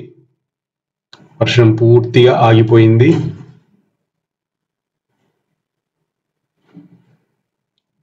మనం ఆలయ ప్రాంగణానికి దగ్గరలో ఉన్నాం. ఈ ప్రయాణం మాకు ఒక చక్కటి అనుభూతిని కలిగించింది. అంటే సాటర్డే రోజు లక్ష్మీ నరసింహస్వామిని దర్శించుకొని ఆయన కటాక్షాన్ని పొందాం. కాబట్టి ఎవరైనా భక్తులు లక్ష్మీ నరసింహస్వామి సన్నిధిని చేరుకోవాలంటే హైదరాబాద్కు వచ్చి అక్కడ నుండి భువనగిరి వైపు వెళ్తున్నటువంటి బస్సులు ఎక్కి యాదగిరిగుట్ట చేరుకోవచ్చు. హైదరాబాద్ వరకు చక్కటి బస్ సౌకర్యం ఉంది. అట్లాగే రైలు సౌకర్యం కూడా ఉంది. కాబట్టి తెలంగాణ నుండే కాకుండా ఆంధ్రప్రదేశ్ నుండి అంటే రాయలసీమ కావచ్చు, ఇటు కోస్తా జిల్లాల నుంచి వస్తున్న వాళ్ళు కావచ్చు, ఎవరైనా కూడా ఎలాంటి ఇబ్బంది లేకుండా యాదగిరిగుట్ట క్షేత్రాన్ని చేరుకొని లక్ష్మీ నరసింహస్వామిని దర్శించుకొని ఆయన కృపా కటాక్షములను పొందొచ్చు. కిందకి భక్తులను చేరవేస్తున్నాయి. ఇప్పుడు మనం ఆలయ సమీపానికి చేరుకుంటున్నాం. మనకి దూరంగా గమనించినట్లయితే ఆలయ ప్రహరీ గోడలు కనిపిస్తున్నాయి. అట్లాగే ఆలయ ప్రాంగణంలోకి ఎంటర్ అవ్వాల్సినటువంటి ముఖద్వారం కూడా మనకి ఇక్కడ కనిపిస్తుంది. ఇప్పుడు మనం ఈ ముఖద్వారం ద్వారా లోపలికి అడుగు పెడుతున్నాం. ఇదంతా ఆర్టీసీ బస్ స్టేషన్. అయితే ఆర్టీసీ బస్సులు ఇక్కడ ఈ ప్రయాణ ప్రాంగణాన్ని ఉపయోగించుకోవడం లేదు. కేవలం బస్సులు పైకి వస్తాయి, ప్రయాణికులు దించి మళ్ళీ తిరిగి ఎక్కించుకొని కిందకి వెళ్ళిపోతున్నాయి. ప్రస్తుతం ఈ ప్రాంతాన్ని అంతా కూడా 4 వీలర్స్ కి పార్కింగ్ ప్లేస్ గా ఉపయోగించుకుంటున్నాం. ఇక్కడ ఎక్కడా కూడా పార్కింగ్ అనేది మనకి సరిగ్గా అవైలబుల్ కావటం లేదు. ఈ బిల్డింగ్ నుండి మనం లోపలికి ఉచిత దర్శనానికి వెళ్ళొచ్చు. కొండపై నుంచి చూస్తే క్రింద అంతా ఈ విధంగా చాలా చక్కగా కనిపిస్తుంది. పైన పార్కింగ్ లేకపోవడం వల్ల వెహికల్స్ అన్నింటినీ కింద పార్క్ చేసి భక్తులందరూ కూడా ఆర్టీసీ బస్సుల ద్వారా పైకి వస్తున్నారు. ఈ కొండ చుట్టూ కూడా చిన్న చిన్న కొండలు ఉన్నాయి. చూడటానికి చాలా అందంగా అనిపిస్తుంది. ఈ ఆలయాన్ని దర్శించుకోవటానికి సెప్టెంబర్ నుండి ఫిబ్రవరి వరకు మంచి సమయం. ఎండాకాలం కొంచెం ఇబ్బందికరంగా ఉంటుంది. ఎందుకంటే అధిక వేడి వల్ల ఇక్కడ కొంత ఉక్కపోత ఉంటుంది. అట్లానే కొంత ఇబ్బందికరంగా కూడా ఉంటుంది. అందువల్ల ఈ ప్రాంతాన్ని సెప్టెంబర్ నుండి ఫిబ్రవరి వరకు మధ్యలో దర్శించుకోవడానికి చాలా అనుకూలంగా ఉంటుంది.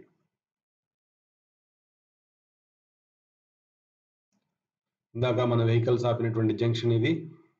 ఇక్కడ కూడా దాదాపుగా 1 కిలోమీటర్ పైన దూరం వరకు వెహికల్స్ అన్ని వెయిట్ చేస్తున్నాయి. కొండపైన కొంత అపరిశుభ్రమైనటువంటి వాతావరణం మనకు కనిపిస్తుంది. కేసీఆర్ గారు చాలా శ్రద్ధ పెట్టి ఈ ఆలయాన్ని అభివృద్ధి పరచడం జరిగింది. అయితే వస్తున్నటువంటి భక్తులు సరిగ్గా శుచి శుభ్రత పాటించకపోవడం, అంటే శుచి శుభ్రత కాదు కానీ వస్తున్నటువంటి ప్రయాణికులు ఇక్కడే భోజనం చేయడం, ఇక్కడే చేతులు కడగడం, ఇక్కడే పాత్రలను క్లీన్ చేయడం వల్ల ఈ ప్రాంగణం అంతా కూడా చాలా అపరిశుభ్రంగా అనిపిస్తుంది. అట్లాగే కొంతమంది భక్తులు ఇక్కడ ఉన్నటువంటి కోతులకి ఆహార పదార్థాలను అందించడం వల్ల ఎక్కడ పడితే అక్కడ ఆహార పదార్థాలు ఉన్నాయి. కోతులు కూడా చాలా ఎక్కువగా ఉన్నాయి. కొంతపాటి కోతులతో కొద్దిగా జాగ్రత్తగా ఉండటం మంచిది. ఇక్కడ భక్తాదులే కొంత అపరిశుభ్రమైనటువంటి వాతావరణాన్ని కల్పిస్తున్నారు. అట్లా అని చెప్పి దేవస్థానం వైపు నుండి భక్తులకి ఎట్లాంటి సూచనలు గాని, గైడెన్స్ గాని ఇవ్వటం ఇక్కడ మనకు కనిపించడం లేదు. అయితే ఈ ఆలయాన్ని అభివృద్ధి పరుస్తున్నటువంటి క్రమంలో కేసీఆర్ గారు చెప్పింది ఏంటంటే, ఆంధ్రప్రదేశ్ విడిపోయిన తర్వాత ఆంధ్రప్రదేశ్‌కి తిరుమల లాంటి పవిత్రమైన పుణ్యక్షేత్రం ఉంది. అట్లాగనే తెలంగాణకు కూడా ఒక పవిత్రమైనటువంటి పుణ్యక్షేత్రాన్ని అభివృద్ధి చేయాలనే ఒక మంచి మనసుతో ఈ యాదగిరిగుట్టను అభివృద్ధి పరచడం జరిగింది. అయితే ఈ యాదగిరిగుట్టని మనం తిరుమలతో కంపేర్ చేయలేము. తిరుమలలో ఎక్కడ చూసినా పరిశుభ్రమైనటువంటి వాతావరణం, తాగటానికి మంచినీరు, టాయిలెట్స్, ఫుడ్ అన్ని ప్రాంతాల్లో మనకి చక్కగా అమర్చడం జరిగింది. ఇక్కడ యాదగిరిగుట్ట పైన ఉన్నటువంటి ప్రధానమైన సమస్య ఏంటంటే టాయిలెట్స్. ఇక్కడ ఎక్కడా కూడా టాయిలెట్స్ సరిగ్గా లేవు. కేవలం 1-2 మొబైల్ టాయిలెట్స్ ఉన్నాయి. వాటిని ఉపయోగించుకోవడానికి భక్తులంతా బారులు తీరి ఉన్నారు. అట్లాగే ఇక్కడ దివీస్ ల్యాబొరేటరీస్ వాళ్ళు భక్తుల కోసం మంచినీటి సౌకర్యాన్ని కల్పించారు. అంటే ఫిల్టర్ వాటర్‌ని కల్పించారు. అయితే ఈ ప్రాంతం అంతా అంటే ఈ ఫిల్టర్స్ దగ్గర అంతా కూడా చాలా అపరిశుభ్రంగా ఉంది. అక్కడే భక్తులు చేతులు కడగడం, అక్కడే పాత్రలను కడగటం వల్ల ఈ ప్రాంతం ఏమాత్రం తాగటానికి అనుకూలంగా లేదు. కాబట్టి సామాన్య భక్తులు ఇక్కడ మంచినీళ్ళను కూడా కొనాల్సినటువంటి పరిస్థితి ఉంది. ఇది కొంత పాలక మండలి సభ్యులు కొంత ఆలోచించి సరైనటువంటి చర్యలు తీసుకుంటే మంచిది. ఇప్పుడు మనం గమనిస్తున్నది వీఐపీల గెస్ట్ హౌస్. ఇక్కడ వీఐపీలు వస్తే గెస్ట్ హౌస్‌లోనే ఉంటారు. ఈ గెస్ట్ హౌస్‌కి ముందు చక్కటి గార్డెన్ కూడా డెవలప్ చేయడం జరిగింది. ఆలయ ప్రాంగణానికి కొన్ని చిత్రాలను చిత్రీకరించడం జరిగింది. ఆ పైన మనకి ఆలయం ఉంటుంది. ఇటువైపు మనం గార్డెన్‌ని చూడొచ్చు. ఇక్కడ వీఐపీలు వచ్చినప్పుడు ఇక్కడే స్టే చేస్తారు. అయితే ఇవాళ పైన పార్కింగ్ సరిపోకపోవడం వల్ల సామాన్య భక్తులు కూడా తమ వెహికల్స్‌ని ఇక్కడే పార్క్ చేసుకోవడం జరిగింది. అయితే ఈ గార్డెన్‌లో కూడా భక్తులు కూర్చొని భోజనం చేస్తూ అక్కడే చేతులు కడుగుతూ కొంత అపరిశుభ్రతకు ఇక్కడే భోజనం చేస్తున్నారు. అక్కడే చేతులు కడుగుతున్నారు. అందువల్ల ఈ గార్డెన్‌లో కూడా కొంత అపరిశుభ్రతగా కనిపిస్తోంది. అయితే ఇక్కడ ఉన్నటువంటి ఉద్యోగస్తులు గాని, వాలంటీర్లు గాని ఎవరు కూడా భక్తులను వారించడం గాని, లేకపోతే అట్‌లీస్ట్ సూచనలు గాని ఇవ్వటం గాని జరగటం లేదు. ఇక్కడ కొద్దిగా ఆలయ అధికారులు కొంత జాగ్రత్త వహిస్తే మంచిది.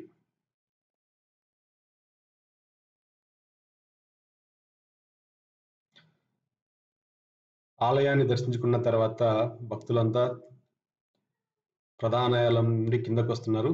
ఇటుపక్క మనకు ఒక అండర్ పాస్ ఉంది. ఇటుపక్క ఆలయానికి సంబంధించినటువంటి మార్కెట్ అంటే ఈ యాదగిరిగుట్టకు సంబంధించినటువంటి మార్కెట్ ఉంది. ఇక్కడ మనం ఈ సందర్శన గుర్తుగా ఏమైనా కొనాలంటే కొనొచ్చు. ఇట్లాగా ఈ మార్గం ద్వారా వెళ్తే మనం కొండ కింది వరకు స్టెప్స్ ద్వారా నడిచి వెళ్ళొచ్చు.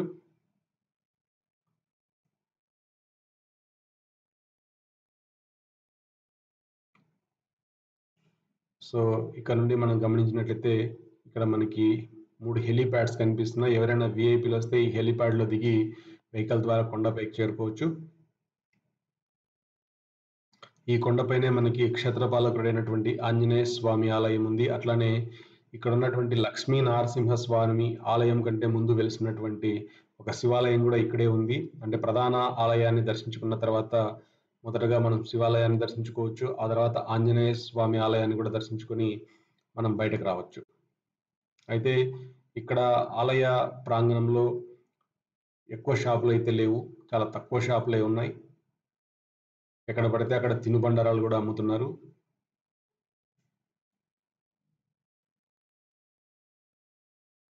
అయితే ఈ ప్రాంతాన్ని కొద్దిగా మేఘావృతమైనప్పుడు లేకపోతే కొద్దిగా వర్షం పడుతున్నప్పుడు చూస్తే చాలా అందంగా ఉంటుంది.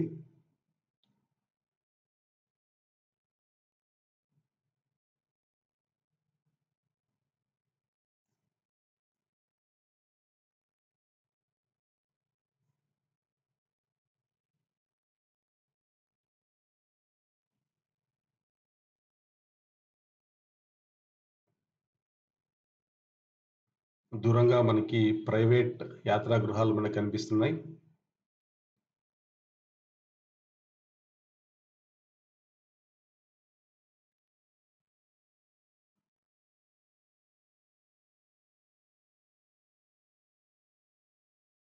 అయితే ఇక్కడ మనం గమనించాల్సిన విషయం ఏంటంటే ఈ ఆలయాన్ని సందర్శిస్తున్నప్పుడు గాని లేకపోతే ఆలయంలోకి వెళ్తున్నప్పుడు గాని ఒక పురాతన ఆలయాన్ని దర్శించుకుంటున్నాం అనే ఫీల్ మనకి కలగదు. ఎందుకంటే ఇక్కడ పురాతన ఆలయాలను మనం గమనించినట్లయితే వాటిని ఒక ప్రత్యేకమైన రాళ్లతో నిర్మించడం జరుగుతుంది. ఇక్కడ అట్లాంటి రాయి ఉపయోగించకపోవటం వల్ల మనకి ఆ భావన కలగదు.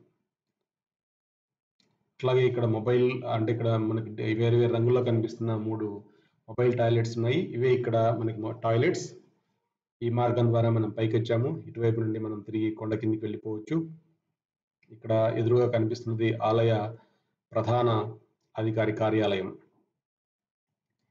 మనం ఈ కుడివైపు నుండి 150 రూపాయలు చెల్లించి ప్రత్యేక దర్శనానికి వెళ్ళొచ్చు. ప్రత్యేక దర్శనంతో వెళ్తే దాదాపు ఒక 45 నిమిషాల దర్శనాన్ని పూర్తి చేసుకుని మనం బయటకు రావచ్చు. ఇది ఆలయ ప్రధానాధికారి కార్యాలయం.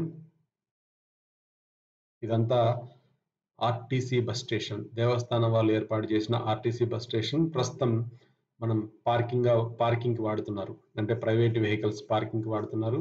ఇక్కడ బస్ స్టేషన్ మాత్రం చాలా బాగుంది. అయితే సౌకర్యాలను మరింత అభివృద్ధి పరిస్తే ఇంకా బాగుంటుంది. అయితే ఆలయ ప్రాంగణంలో మనం గమనించినట్లయితే ఆలయ అధికారులు ఉచిత భోజనానికి డొనేషన్స్ ఇవ్వని అడుగుతున్నారు. డొనేషన్స్ కూడా ఇస్తున్నారు. మరి అయితే ఇక్కడ ఎక్కడ ఉచిత భోజనాలు ఏర్పాటు చేసినట్లుగా మనకు కనిపించడం లేదు.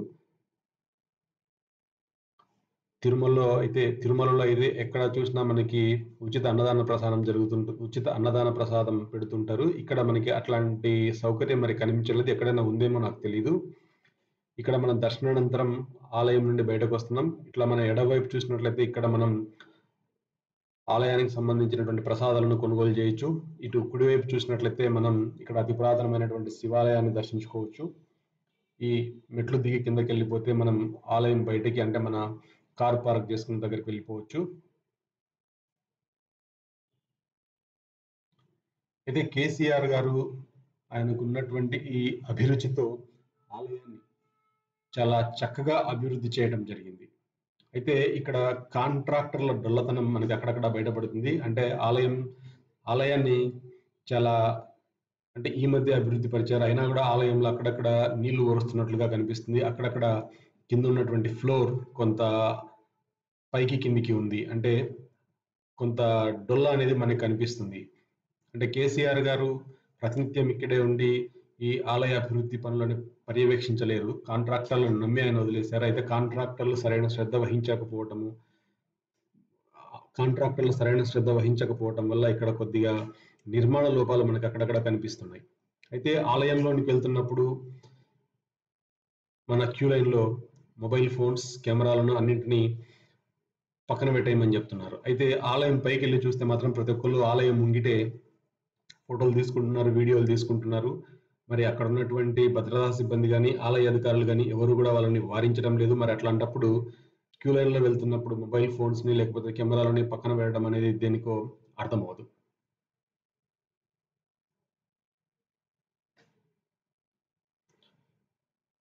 సో ఇక్కడంతా కూడా కార్లను పార్క్ చేయడం జరిగింది. ఇప్పుడు మన ఆలయంలో శివాలయాన్ని కూడా దర్శించుకొని మనం మా కారు వద్దకు వస్తున్నాం.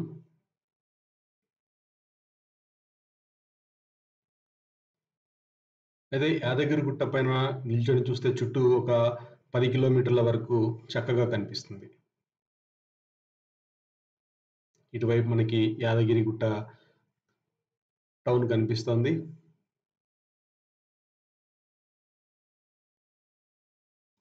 ఇది ఇంకోవైపు యాదగిరిగుట్టకి ఇంకోవైపు ఉన్నటువంటి రహదారి. ఈ రహదారి ద్వారా మనం కిందకి వెళ్ళిపోవచ్చు. ఇటువైపు కూడా కొంత యాదగిరి పట్టణం మనకు కనిపిస్తోంది. ఇక్కడ కూడా కొండ వాల్ వెంబడి కొంత గార్డెన్స్ డెవలప్ చేయడం జరిగింది. అట్లాగే ఈ ప్రహరీ గోడకి చక్కటి కుడ్యాలను చిత్రీకరించడం జరిగింది. అయితే చుట్టూ ఉన్నటువంటి గుట్టలతో పోలిస్తే ఈ గుట్ట కొంత ఎత్తులో ఉన్నట్లుగా మనకు అనిపిస్తుంది. అయితే ఈ ఆలయానికి ఒక ప్రధానమైనటువంటి అంటే ఇక్కడ యాద మహర్షి ఇక్కడ మహావిష్ణువును పూజించి సాక్షాత్కారం పొందటం వల్ల దీన్ని యాదగిరి గుట్టగా ప్రసిద్ధికెక్కింది. ఇక్కడ ఆంజనేయ స్వామి వారు యాద మహర్షిని జపం చేసి లక్ష్మీ నరసింహస్వామి మోక్షాన్ని పొందవలసిందిగా చెప్పడం వల్ల ఇక్కడ యాద మహర్షి ఇక్కడ తన జపాన్ని కొనసాగించాడు. అయితే ఆయన జపం చేస్తున్నప్పుడు ఒక రాక్షసుడు ఆయన సంహరించి తినాలని చూస్తాడు. అది గమనించినటువంటి శ్రీహరి తన సుదర్శన చక్రంతో ఆ రాక్షసుని సంహరిస్తాడు. ఆ తర్వాత ఆ సుదర్శన చక్రాన్ని ఈ యాద మహర్షి వేడుకోవడం వల్ల ఆ సుదర్శన చక్రం కొంతకాలం తర్వాత ఇక్కడ లక్ష్మీ నరసింహస్వామి స్థిర నివాసాన్ని ఏర్పరచుకుంటాడని చెప్పి మాయమవుతారు. ఇది ఒక కథ. ప్రాచుర్యంలో ఉన్నటువంటి ఇంకో కథ ఏంటంటే, అహోబిల క్షేత్రం నుండి లక్ష్మీ నరసింహస్వామి ఉక్కు స్తంభం నుంచి బయటకు వచ్చి హిరణ్యకశిపుడిని సంహరించిన తర్వాత ఉగ్ర రూపంలో ఉంటాడు. అది చూసి భయపడినటువంటి దేవతలంతా కూడా మహాలక్ష్మిని వేడుకోవడం వల్ల ఆ మహాలక్ష్మి ఉగ్ర రూపంలో ఉండటం వల్ల ఇక్కడ స్థిర నివాసం వీలు కాదు. అందువల్ల ఇక్కడికి కొద్ది దూరంలో ఉన్నటువంటి యాదగిరిగుట్టలో స్థిర నివాసాన్ని ఏర్పరచుకుంటామని చెప్పడంతో బ్రహ్మాది దేవతలంతా కూడా, అంటే ప్రహ్లాదుడితో సహా బ్రహ్మాది దేవతలంతా కూడా ఈ యాదగిరిగుట్ట క్షేత్రానికి వచ్చి లక్ష్మీ నరసింహస్వామి సేవించుకుంటున్నారని ప్రతీతి. అయితే ఇక్కడ యాద మహర్షి సాక్షాత్కారం పొందినటువంటి ఆలయం యాదగిరిగుట్టకి కింద ఉన్నటువంటి ఇంకో లక్ష్మీ నరసింహస్వామి ఆలయం. ఇక్కడ 2 లక్ష్మీ నరసింహస్వామి ఆలయాలు ఉన్నాయి. ఒకటి కొండకి పైన ఉంటుంది, ఇంకోటి కొండ కింద ఉంటుంది. కొండ కింద ఉన్నటువంటి ఆలయంలోనే ఈ యాద మహర్షి సాక్షాత్కారం పొందినట్లుగా మనకి తెలుస్తోంది. కొండపైకి రావడానికి దాదాపు 70 మెట్లు కూడా ఉన్నాయి. మెట్ల మార్గం ద్వారా కూడా కొండపైకి చేరుకోవచ్చు. ఇక్కడ మనకి కొండ కిందకి వెళ్ళడానికి రహదారి. ఇప్పుడు మా ప్రయాణాన్ని కొండ క్రిందికి మొదలు పెడుతున్నాం.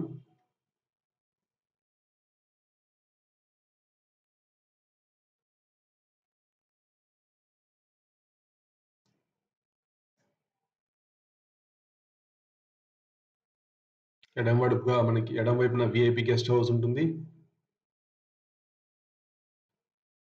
ఇప్పుడు ఆలయ ప్రహరీ గోడను దాటుకొని మెల్లగా బయటకు వస్తున్నాం. ఇప్పుడు కుడి వైపున ఉన్నటువంటి దారిలో కాకుండా మేము ఎడమ వైపున ఉన్నటువంటి దారిలో యాదగిరిగుట్ట కిందకి వెళ్తున్నాం. దూరంగా మనకి కాటేజెస్ కనిపిస్తున్నాయి, అట్లాగనే కొన్ని రియల్ ఎస్టేట్ వెంచర్స్ కనిపిస్తున్నాయి. ఈ దారిలో కూడా కొద్దిగా మలుపులు ఉన్నాయి. మనం కిందకి ప్రయాణం చేస్తున్నాం కాబట్టి కొద్దిగా జాగ్రత్తగా మనం డ్రైవ్ చేయాల్సి ఉంటుంది. అట్లాగే ఇక్కడ మరింత సురక్షితమైనటువంటి ప్రయాణానికి ఇక్కడ ఒక ఫ్లైఓవర్ ని కడుతున్నారు. ఈ ఫ్లైఓవర్ ద్వారా వెళ్ళినట్లయితే మనం యాదగిరిగుట్ట టౌన్ కి బయట వైపుకి వెళ్ళొచ్చు. సో మనం ఇప్పుడు ఆలయానికి క్రింది వైపు ఉన్నాం. అంటే ఆలయం కొండపై నుండి క్రిందకి దిగుతున్నాం. కొండ చుట్టూ గార్డెన్ డెవలప్ చేయడం వల్ల చూడటానికి చాలా ముచ్చటగా ఉంది.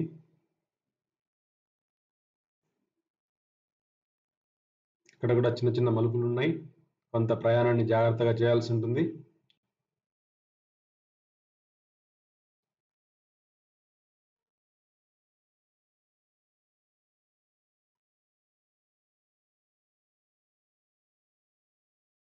ఇక్కడ ఫ్లైఓవర్ కడుతున్నారు. ఈ ఫ్లైఓవర్ పూర్తి అయిపోతే మన ప్రయాణం మరింత ఈజీగా ఉంటుంది. అట్లనే యాదగిరిగుట్ట క్షేత్రానికి బయట వైపుకి మనం వెళ్ళే అవకాశం ఉంటుంది.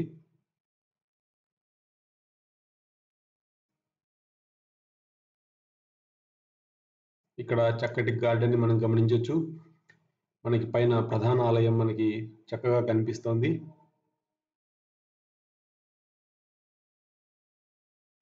చుట్టూ ఆకుపచ్చగా ఉన్నటువంటి చెట్లు కావచ్చు, గార్డెన్ కావచ్చు, చూడడానికి చాలా అందంగా అనిపిస్తుంది. మనం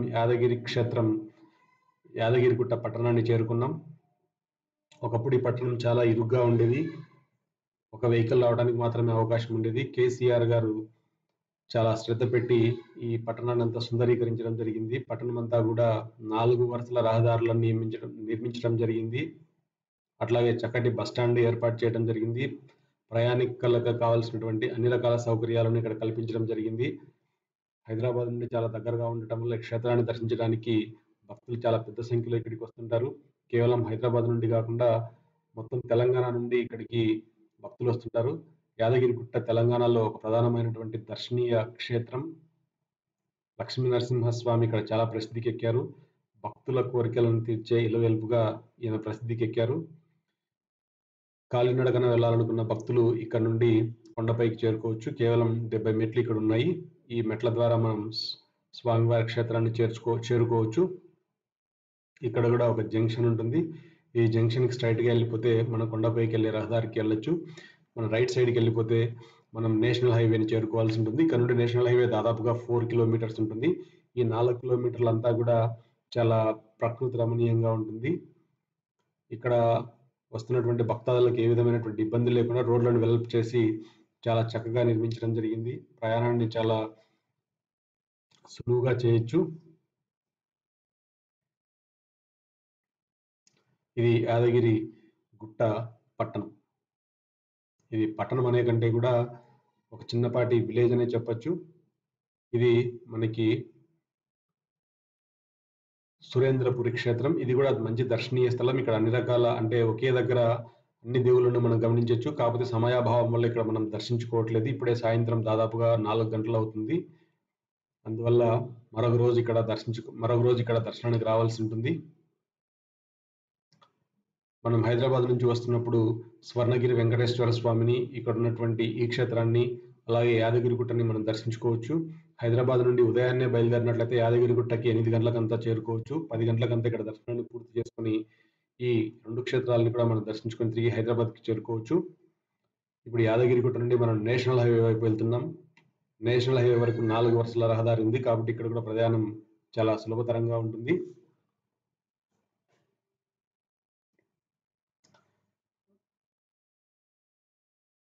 యాదగిరిగుట్ట నుండి హైదరాబాద్, భువనగిరి, అటు వరంగల్కి చక్కటి బస్ సౌకర్యం ఉంది. అట్లాగనే భువనగిరి వరకు మనకి రైలు మార్గం కూడా ఉంది. అటు గుంటూరు నుంచి కావచ్చు, విజయవాడ నుండి కావచ్చు, లేకపోతే ఇటు హైదరాబాద్ నుండి కావచ్చు, ప్రయాణికులు రోడ్డు మరియు రైలు మార్గాల ద్వారా చేరుకోవచ్చు. మనకు కుడివైపున ఒక పెద్ద చెరువు కనిపిస్తుంది. భక్తులంతా అక్కడ సేద తీరుతున్నారు. తమ తెచ్చుకున్న ఆహార పదార్థాలను తింటూ తమ కుటుంబ సభ్యులతో చాలా చక్కగా గడుపుతున్నారు.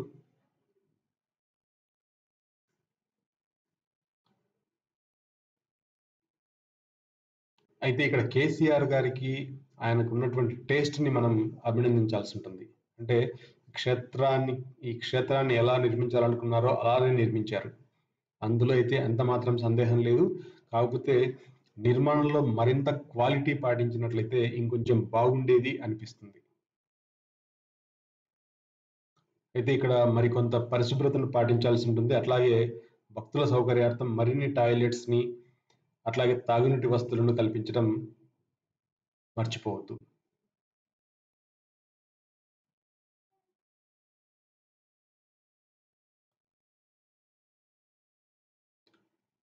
యాదగిరిగుట్ట నుండి నేషనల్ హైవే దాదాపుగా 6 కిలోమీటర్ల దూరం ఉంటుంది. ఈ 6 కిలోమీటర్లు కూడా 4 వరుసల రహదారి అందుబాటులో ఉంటుంది. ఇక్కడ కూడా వెహికల్స్ రద్దీ చాలా అధికంగా ఉంటుంది. అయితే ఇది వరంగల్ హైదరాబాద్ జాతీయ రహదారి నుండి యాదగిరిగుట్ట కేవలం 6 కిలోమీటర్లు ఉంటుంది. అట్లే భువనగిరి నుంచి కూడా దాదాపుగా 10 కిలోమీటర్ల దూరంలో ఉంటుంది.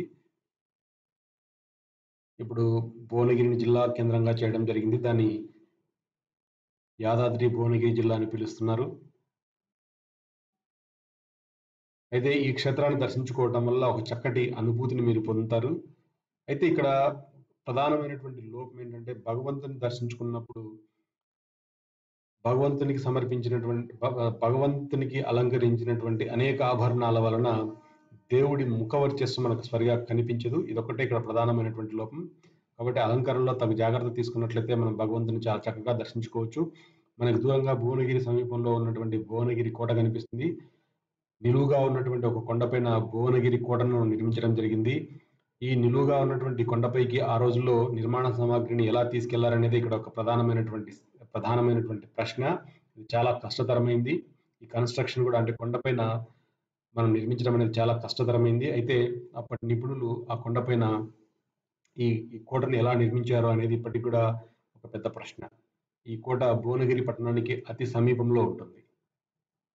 ఇప్పుడు మనం వరంగల్ హైదరాబాద్ జాతీయ రహదారి పైన ప్రయాణం చేస్తున్నాం.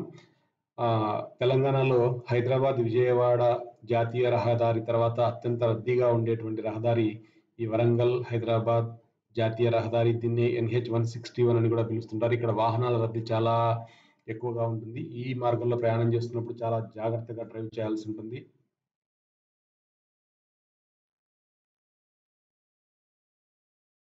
అయితే ఇక్కడ కొంతమంది డ్రైవర్లు ఎట్లాంటి రూల్స్ పాటించడం లేదు. ఒక లేన్ నుండి ఇంకో లేన్కి మారిపోతున్నారు. కాబట్టి డ్రైవ్ చేస్తున్నప్పుడు మనం చాలా జాగ్రత్తగా డ్రైవ్ చేయాల్సి ఉంటుంది. మనం ఇప్పుడు భువనగిరి పట్టణానికి చాలా సమీపంలో ఉన్నాం. మనం భువనగిరి పట్టణానికి సంబంధించిన బైపాస్ రోడ్లో వెళ్తున్నాం.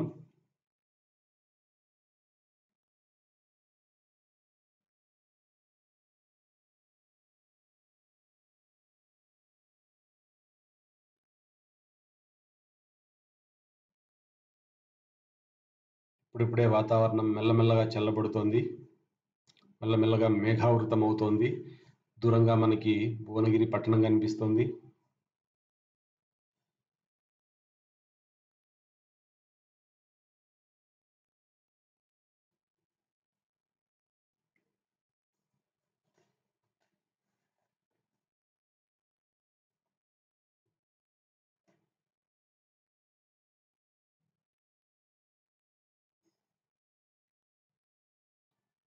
బైపాస్కి అంటే ఎడం వైపున కూడా మనం విస్తరించినటువంటి భువనగిరి పట్టణాన్ని మనం గమనించవచ్చు.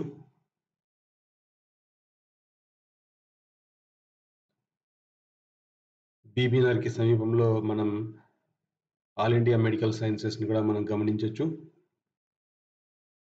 అంటే రాష్ట్ర విభజన సమయంలో కేంద్ర ప్రభుత్వం ఆంధ్రప్రదేశ్కి అట్లాగే తెలంగాణకి ఒక్కో ఎయిమ్స్ని కేటాయించడం జరిగింది. ఆంధ్రప్రదేశ్కి సంబంధించిన ఎయిమ్స్ గుంటూరు సమీపంలో ఉంది. అట్లాగే తెలంగాణకు సంబంధించిన ఎయిమ్స్ బీబీనగర్కి సమీపంలో ఏర్పాటు చేయడం జరిగింది.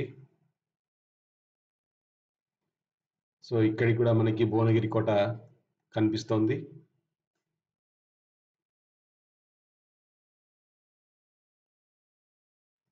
అయితే ఇక్కడ ఆర్టీసీ బస్సులో ప్రయాణం చేసినా కూడా పెద్దగా సమయం తీసుకోకపోవచ్చు. ఎందుకంటే హైదరాబాద్ నుండి కేవలం 60 కిలోమీటర్ల దూరంలో ఉంది. గట్కేసర్ నుండి దాదాపుగా గంట సమయంలో ఇక్కడికి మనం చేరుకోవచ్చు.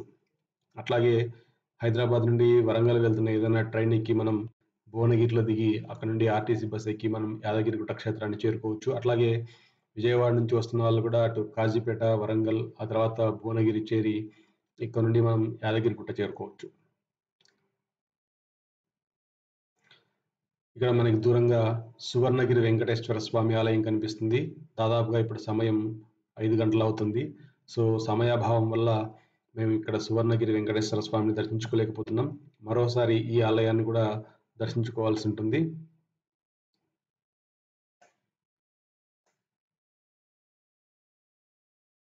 వాతావరణం మెల్లమెల్లగా మబ్బులు కమ్ముకుంటోంది. కొద్దిగా చల్లగాలి ఇస్తుంది. అంటే వర్షం పడే సూచనలు మనకి బాగా కనిపిస్తున్నాయి. వర్షం మొదలైంది, జల్లులు పడుతున్నాయి, చల్లటి గాలి వీస్తోంది. అయితే ఏ వెహికల్ కూడా స్పీడ్ తగ్గించడం లేదు. అందరూ కూడా మంచి స్పీడ్లోనే డ్రైవ్ చేస్తున్నారు. ఇప్పుడు బీబీ నగర్ క్రాస్ చేస్తున్నాం. ఇంకొక 20 మినిట్స్లో మనం గట్కేసరి చేరుకోవచ్చు. ఆ తర్వాత రింగ్ రోడ్డు పై నుండి మనం మన గమ్యస్థానాన్ని చేరుకోవాల్సి ఉంటుంది. సో వర్షం మంచి జోరుగా పడుతుంది.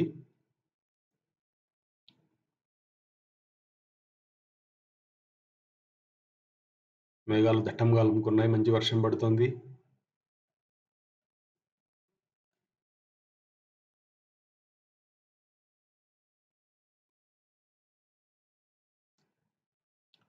అయితే వాతావరణం చల్లగా ఉండి పైన మేఘాలుండి వర్షం పడుతున్నప్పుడు డ్రైవ్ చేయడం అనేది ఒక అనిర్వచనీయమైన అనుభూతిని కలుగజేస్తుంది. అయితే చాలా జాగ్రత్తగా డ్రైవ్ చేయాల్సి ఉంటుంది.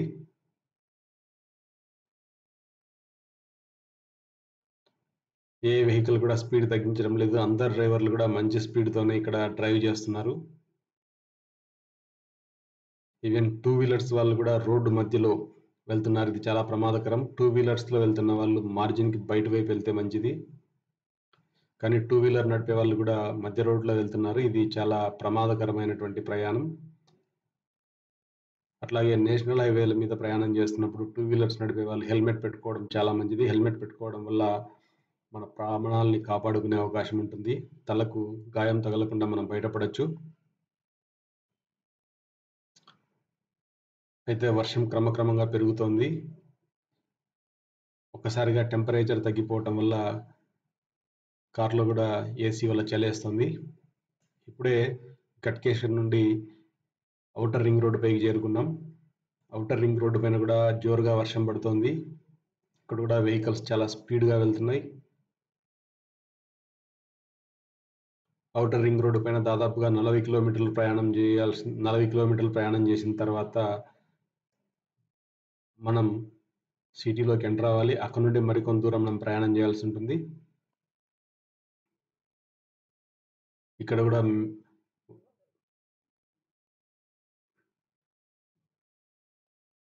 ఆకాశం అంతా బాగా మేఘావృతమైంది.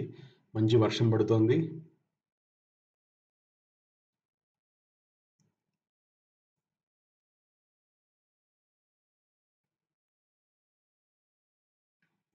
సో ఇక్కడ కూడా national highway authority of India అధికారులు డివైడర్ మధ్యలో చక్కటి మొక్కలను నాటడం వల్ల చాలా అందంగా కనిపిస్తుంది. రోడ్డుకి అటు ఇటు కూడా చిట్టడవులు ఉండటం వల్ల చూడటానికి చాలా గ్రీన్ గా అనిపిస్తుంది. రోడ్ అంతా జర్నీ అంతా కూడా చాలా చాలా బాగా అనిపిస్తుంది.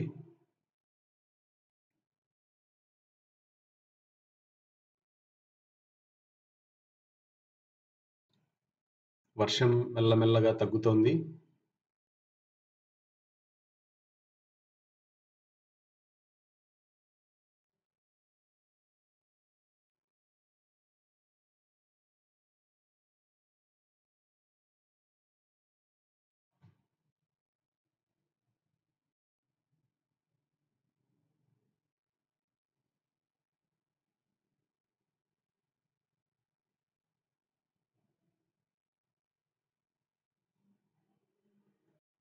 ఇక్కడ మనం సిటీలోకి మనం డైవర్ట్ అవ్వాల్సి ఉంటుంది.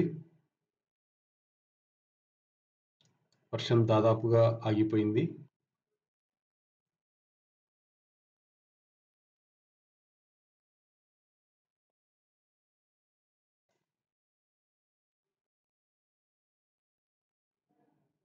ఇక్కడ వర్షం వెలిసిన తర్వాత ఆకాశాన్ని చూసినట్లయితే ఆకాశం సింధూర వర్ణంలో చాలా కన్నులకింపుగా ఉంది.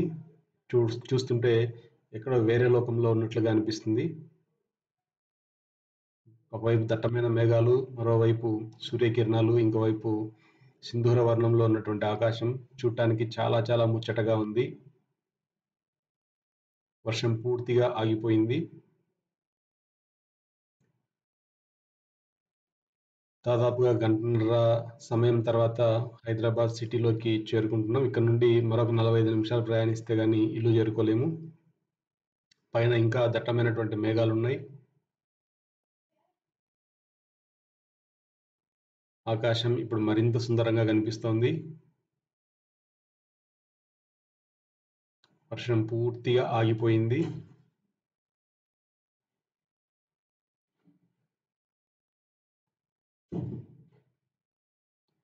ఈ ప్రయాణం మాకు ఒక చక్కటి అనుభూతిని కలిగించింది. అంటే సాటర్డే రోజు లక్ష్మీ నరసింహస్వామిని దర్శించుకొని ఆయన కటాక్షాన్ని పొందాం. కాబట్టి ఎవరైనా భక్తులు లక్ష్మీ నరసింహస్వామి సన్నిధిని చేరుకోవాలంటే హైదరాబాద్కు వచ్చి అక్కడ నుండి భువనగిరి వైపు వెళ్తున్నటువంటి బస్సులు ఎక్కి యాదగిరిగుట్ట చేరుకోవచ్చు. హైదరాబాద్ వరకు చక్కటి బస్ సౌకర్యం ఉంది. అట్లాగే రైలు సౌకర్యం కూడా ఉంది. కాబట్టి తెలంగాణ నుండే కాకుండా ఆంధ్రప్రదేశ్ నుండి అంటే అటు రాయలసీమ కావచ్చు, ఇటు కోస్తా జిల్లాల నుంచి వస్తున్న వాళ్ళు కావచ్చు, ఎవరైనా కూడా ఎలాంటి ఇబ్బంది లేకుండా యాదగిరిగుట్ట క్షేత్రాన్ని చేరుకొని లక్ష్మీ నరసింహస్వామిని దర్శించుకొని ఆయన కృపా కటాక్షములను పొందొచ్చు.